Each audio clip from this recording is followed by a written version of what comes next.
Okay, so I've been thinking about the puffy Christmas tree quilt. And what I decided was to do some echo quilting around the Christmas tree. And to begin with, now I'm not sure what I'm going to do about the actual puffy parts here. Let me turn it this way. Maybe you can see it better. But anyway, I've decided to do echo quilting. I don't know if you can really see it because I chose a color that's this color here. I started out about a 1/4 inch away from the main Christmas tree, and I followed it around the whole thing. I did do something a little different here.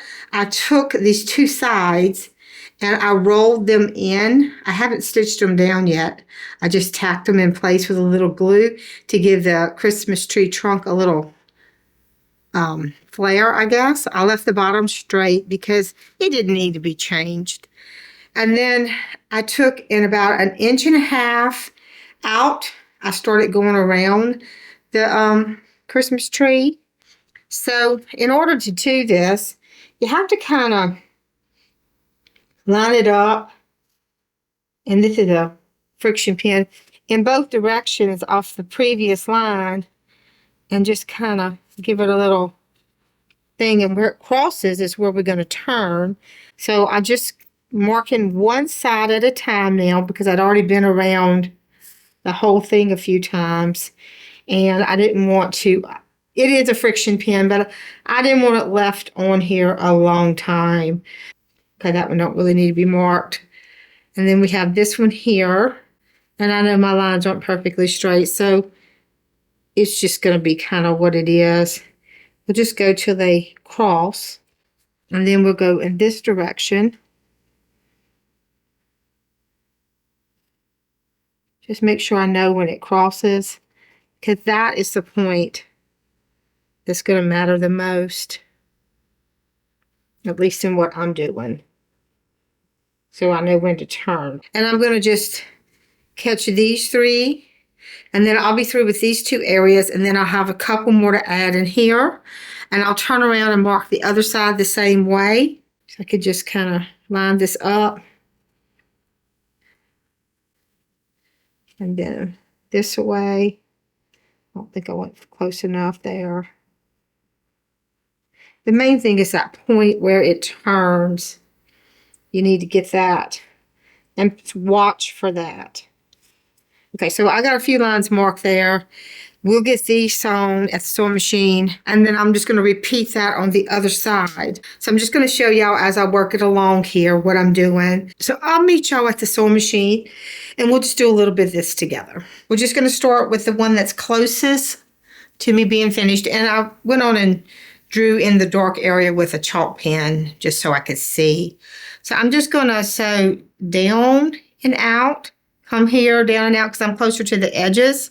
I have a walk-in foot on my sewing machine, and I have my stitch length set at 3.0, so it's a little bit bigger stitch length than I would normally use, but it works better for me. With quilting, it's not such a tight stitch, and then if I make a mistake, I can easily fix it. I don't have to pick out such tight stitches. So, and guys, I'm just going to stitch as straight as I can. If it's not perfectly straight, I'm not going to be upset about that. Y'all know I don't let all that kind of stuff upset me.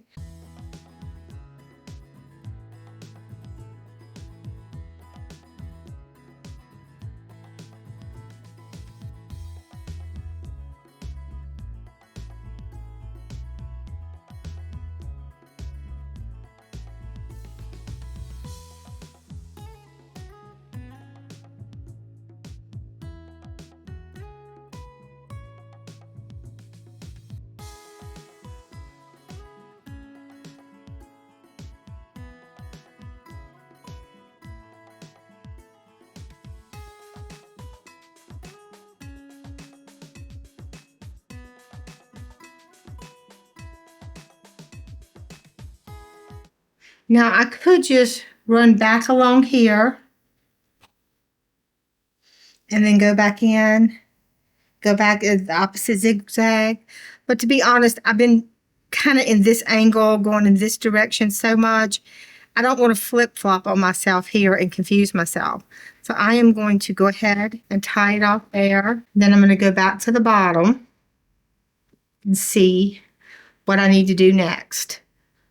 And so I think this piece is good here, but this one, it needs a little piece done. So let me grab, I think it was marked, but I can't really see it because of, it's dark there. So I'm going to put this here, and I'm going to go this way, and I'm going to put it here, and I'm going to go this way. So we just need a little piece in that section. I think everything else is marked just fine. And I think by the time I put this here and there, it wouldn't even be worth the effort to do it. So I'm not going to worry about that. So I'm going to start here, go in, out, run along here, and then we're just going to follow this one along just like we did. And then I'll start back here and go.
Okay, so I finished all the quilting that I was going to do, the echo quilting around the Christmas tree on both sides. Is it exactly symmetrical? No.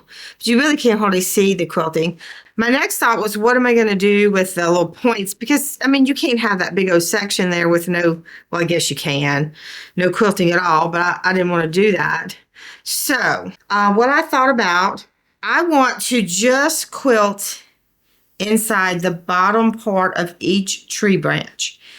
So I just grabbed this, I just had this clearly perfect slotted trimmer. It's just a, half of a square. And I laid it down here, and I discovered that this is basically a 2-inch block of work. So what I'm going to do is I'm just going to draw out this 2-inch triangle.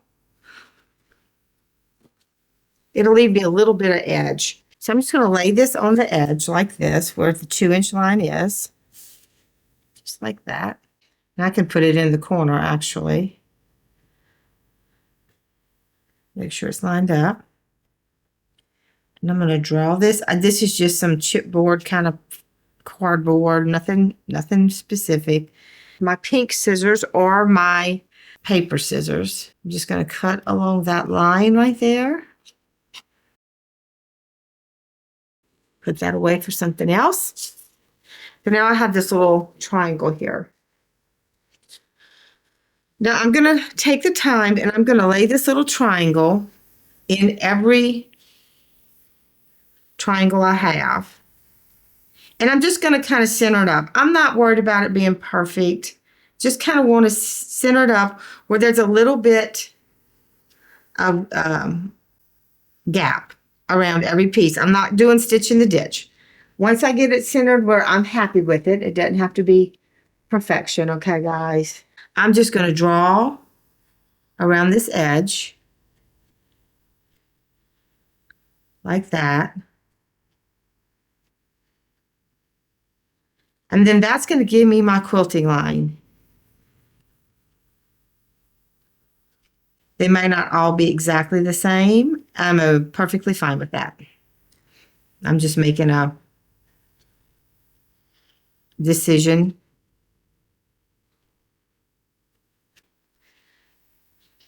So I should have 18 of these I have to do. And they'll each be individual. They will not be connecting. So there will be starts and stops on every single one. As far as the puffy part, there will be no quilting in this. This will be left alone. but I think there's plenty enough there. Now for this here, I am going to get my brown thread, and I'm gonna quilt these with the same color I quilted the rest of the quilt.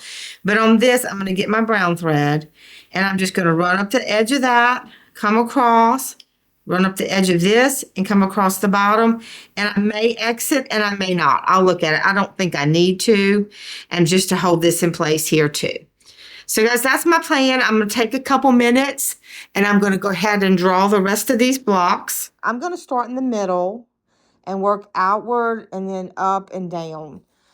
I will go needle up, needle down. Hopefully my bottom thread will come up on these after a couple tries, because I really don't want them all bunched up on the bottom. I'm going to pull it up. Hold on to it. And what I do normally is just take a couple stitches in place, and then I'll just let it go.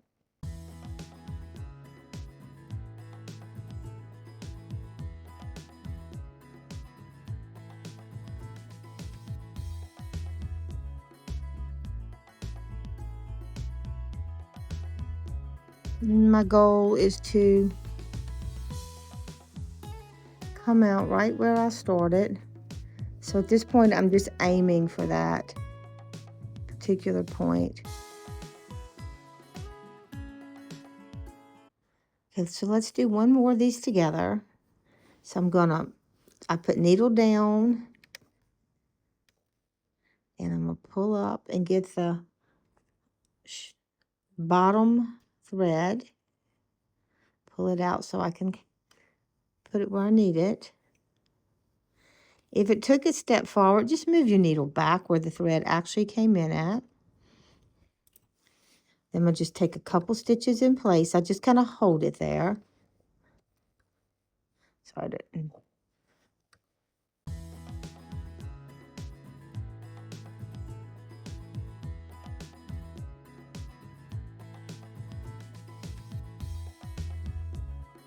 So if your foot gets caught up underneath there, do take that out, because you won't be able to move forward if it's caught. So here's the back of the quilt. I got a few little threads to trim up, but I think it looks pretty neat from the back. And here's the front, all quilted. Now the next thing I need to do, let me get this out of the way, is to trim the edges so that we can put the binding on. I just get myself the biggest ruler I got. This is 8.5 by 24.5.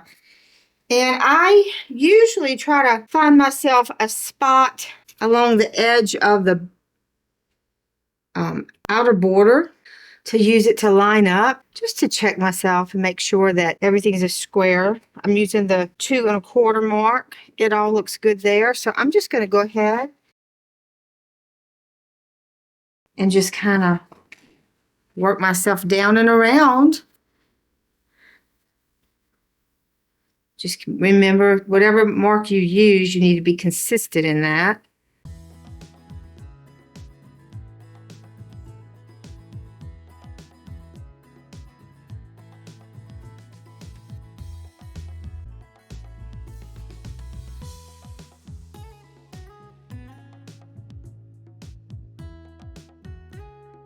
So guys, I'm just going to work myself around here, and then I'll meet y'all over at the sewing machine, and we will put that binding on. Now, I have already made a binding for this quilt, so I'm not going to make that.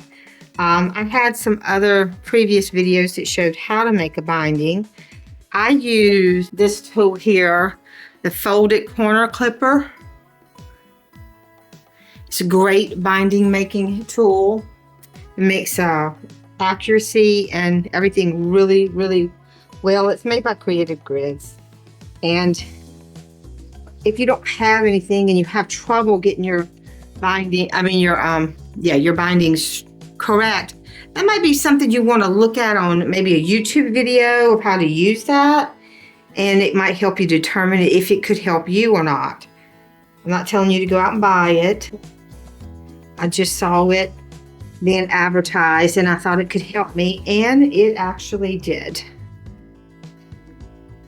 Okay, so along this bottom, apparently I haven't taken out my pins yet. Let me get them out of here. I'm going to go ahead once I do this and give it a good press probably, and then I'll take it over and finish it up. Okay guys, so let me get this last edge trimmed.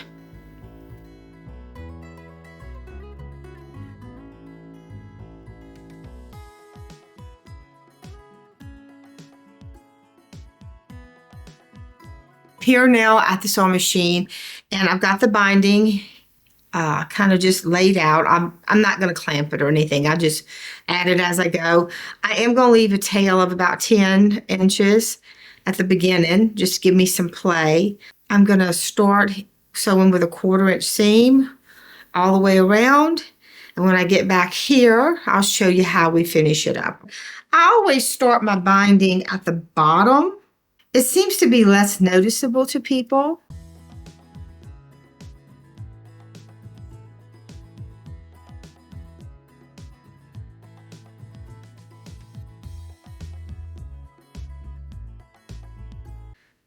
Okay guys, so when I get to the corners, I like to stop about a 1/4 inch away.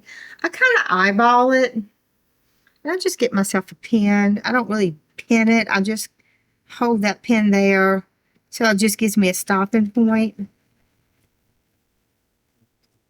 And then a lot of people will turn theirs and sew off to the corner. I could do that. I'm just going to cut mine. I'm going to fold it back so that this edge here will be a 45-degree along these two. And then I'm going to fold it back like this, where this becomes a 90. And then I'm just going to turn my quilt. And sometimes it's a little bulky, so you can start in, take a stitch, and then you can reverse stitch off a little bit. And then I'm just going to keep going right on to the other end and just keep doing the same thing when I get to every corner. And that's all it is to putting that binding on that edge.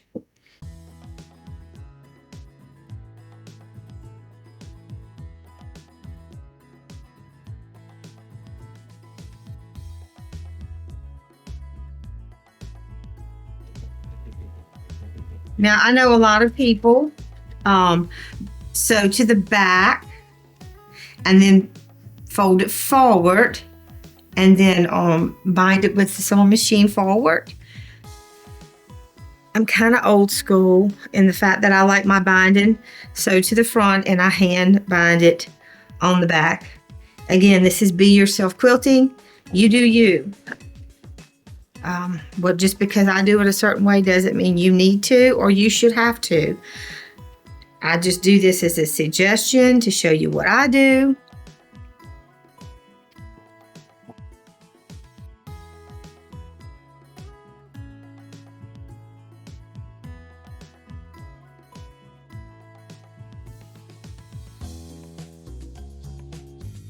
Okay. Again, I'm just going to show you one more corner, then I'm going to finish it up. I'm going to fold it out at a 45. I'm going to fold it back to make a 90. And you just want to make sure that it's actually making those bends. Go forward a stitch. We'll go back. And that's it. Now, the next part might take me a couple tries to get right, but there's a lot of ways you can do this, okay? You can take these, you can butt them up against each other like this, trim them to a 1/4 inch, sew the 1/4 inch, open them up, sew the 1/4 inch, and it'll fade in. Old years ago, we would take it and we'd fold this in, and then we would fold this inside of that, trim it, and then but that left you a terrible looking bump here. Okay, hopefully I can remember how to do this. Sometimes I do have to look it up. So what you want to do is you want a 2.5 inch overlap because my binding was cut 2.5 inches wide. So I'm going to put this under here. So I'm going to lay this out like that. Now I'm gonna mark it a little more towards the center.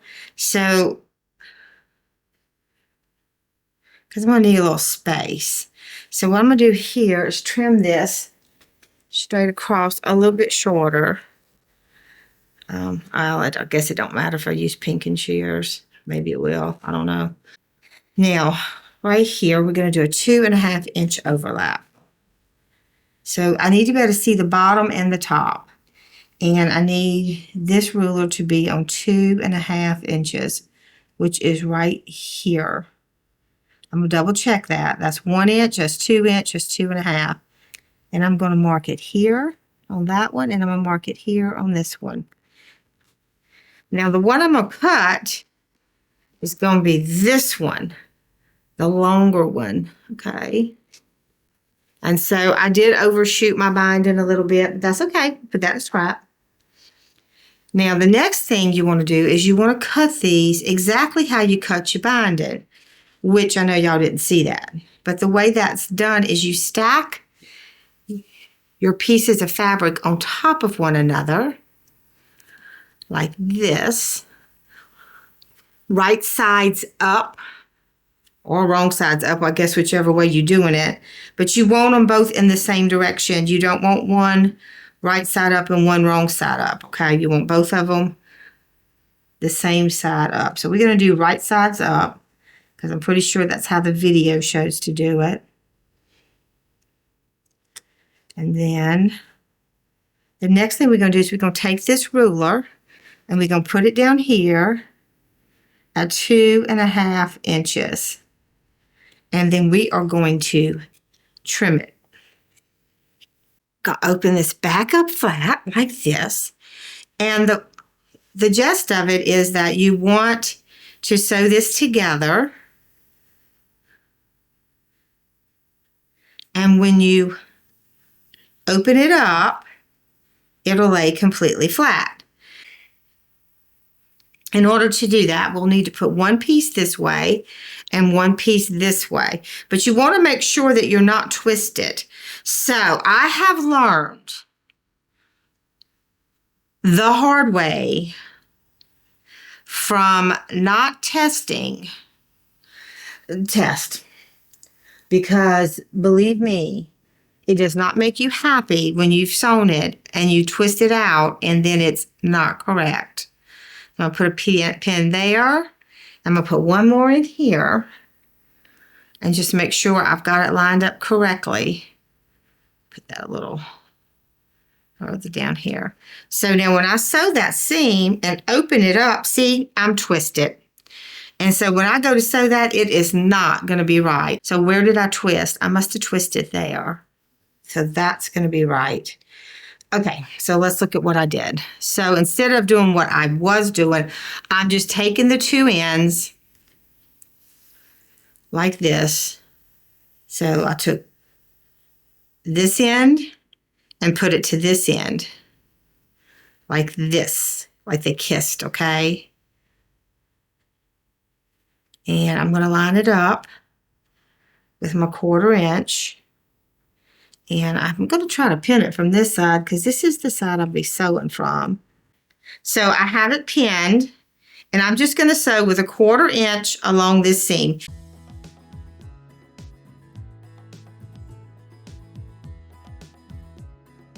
So when you flatten it out here, it should lay flat. And look at that.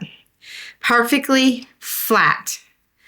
I just have the seam that could be pressed open. But other than that, when I sew that down, you won't be able to tell this join from this join. It's the same join. And so you really don't have a start and stop when it comes to your sewing or your binding. And I really kind of like that. And that's kind of what sold me on that particular tool. Let me see if I just can't get that flattened out there. There we go.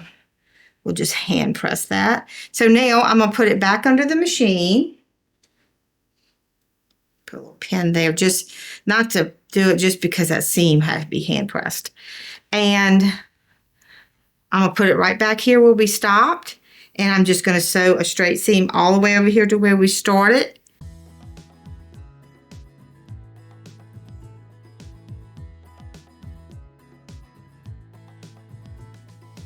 Now, how nice is that, y'all? Look at that. Isn't that beautiful? That's my little binding kit. I just keep all my little clips and a little pair of scissors and some needles in there.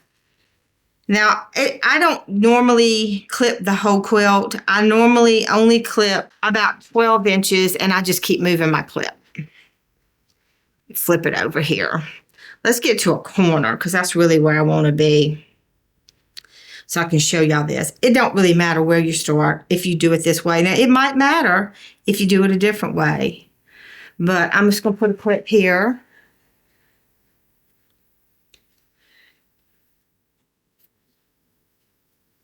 And look, use as many clips as you want. There's nothing wrong with using a lot of clips. And I'm going to go on up here to the corner. Now I'm going to skip the corner for just a second.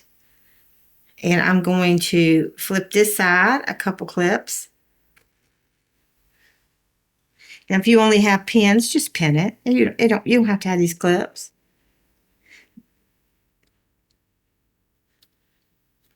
I don't normally buy name brand when it comes to these clips. I just buy the little package. I think I bought this, I don't know, I've had these a number of years, probably close to 10.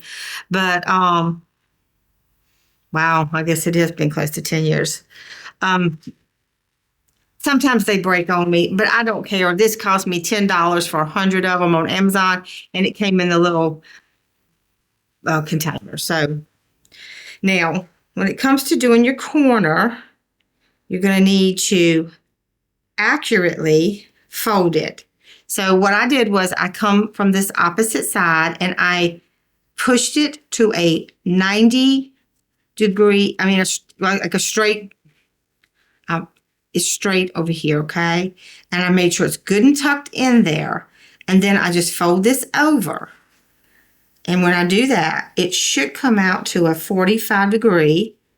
So see how nice that 45 is right there? So I'm going to put a clip there to hold that. Now, are they all going to come out that nice? I sure hope so.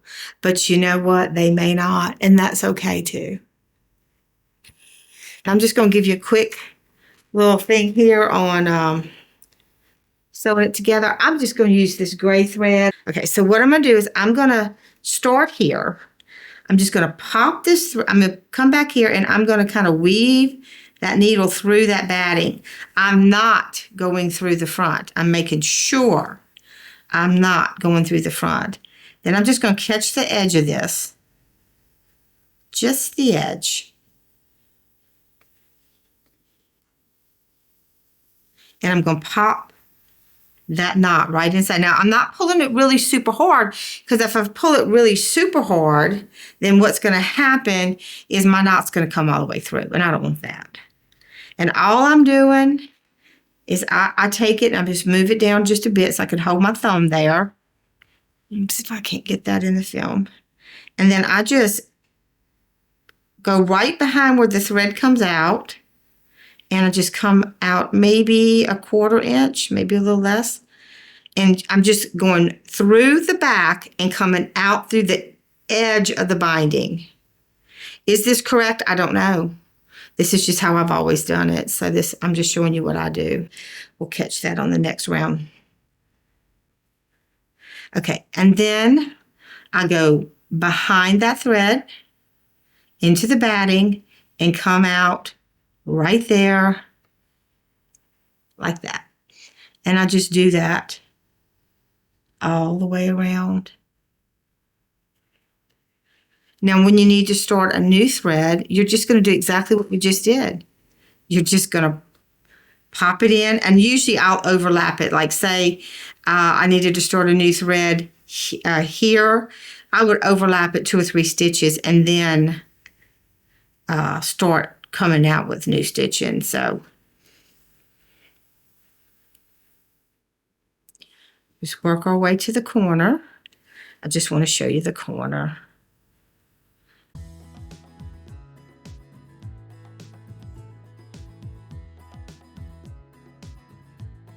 So I'm coming to the corner.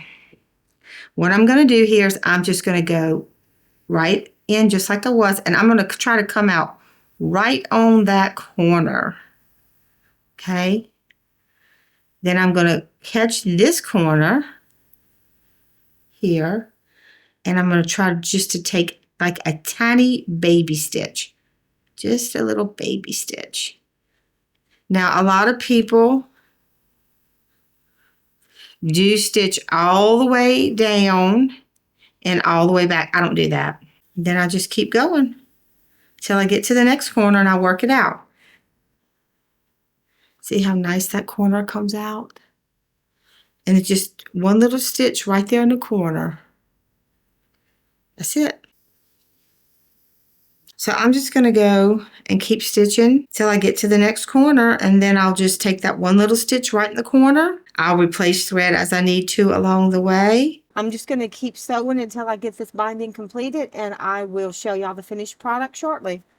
Well, guys, here's a final look at the Christmas tree puff quilt. I like the dimension. I may look for some kind of little ornament thing to sew on these closer to Christmas. I may not. I don't know. I really think it turned out quite pretty. I do like the echo quilting. I thought it might have made it a little hard, and I was thinking about something curved, but I'm happy with it like it is. And like we talked about, see the binding at the bottom. You can't even tell. You can't even tell where it was added. It was right here. But that's where it was finished. So that little tool's great. One other thing I want to show y'all here is how I do most of my wall hangings. So I didn't show this because, to be honest, I forgot. But I take a square and I fold it in half, and I sew it into the edge where when I'm putting the binding on. So I just folded a square in half and made a triangle, and the raw edges are under here. And then I just make 2 little tabs. I just make like a little tab, and I just put both raw edges up, and then I just tack this edge down. But in doing it this way, you don't have anything to tack down because it's all hidden in the binding. And it hangs just like you would hang a picture. This is just a tension rod, one of those little inexpensive ones you can get at the dollar store or whatever. And just like that. And I just twist it out to the tension that I need. And then I can just hang it off of a single nail. And I don't have to have stuff hanging on both ends. Now, a big quilt is kind of hard to do this way, but to be honest, my big bead quilt in the back is hung this way. And the black and white one in my house is also hung this way. So it can be done. You just need like a heavy duty dowel rod or a piece of conduit or something to use in place of this little tension rod. I just have it up here on a pin, so I'm not so sure that that's gonna not fall. But just that fast, easy to hang, easy to change out to a different quilt when your seasons change. Well, guys, thank y'all for joining me for this second part. I know I normally don't drop a video in the middle of the week, but I just wanted to show you how I finished it and how the puffs could look really nice without being tacked down. And I haven't finished a quilt in a while, so I thought this might be a good one to finish. Thank y'all for watching. Remember to always be yourself, and I'll see y'all on Saturday with a new design. Thank you. Bye.